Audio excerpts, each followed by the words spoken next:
Баршаңызға сәлем достар. Менің каналыма қош келдіңіздер. Бүгін мен Меруерт өздеріңізбен бар жоғы 2 апельсиннен керемет тәтті шырын әзірлейтін боламын. Видеоны соңына дейін қараңыздар.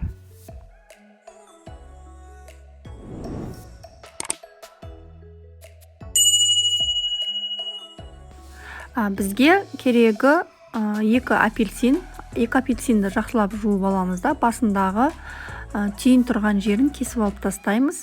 Және бірнеше бөлікке бөліп, блендердің көмегімен жаңағы езіп аламыз.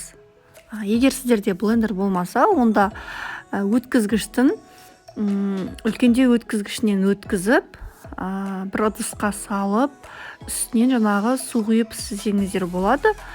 Блендердің орнына егер болмаса, ал егер блендер болса, осы менікіндей жылдамырақ жасап аласыздар. Болмаса, жаңағы сок істейтін арнайы комбайндарға, сондайларға салып істеуге де болады.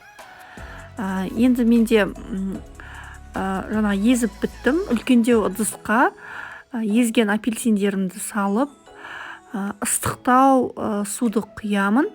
Және осыны жаңағы ситадан болмаса жаңағы мен секілді жаңағы сеткадан өткізіп кувшинге құйып аламыз.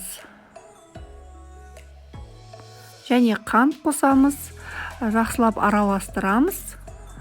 Сосын жарты лимонның согын құямыз.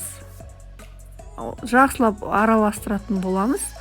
Араласқан соң жаңағы қалауларыңызша мұз салып, болмаса салқындатып ішсеңіздер болады. Ыстық күнде таптырмас жаңағы сок жасап көріңіздер достар.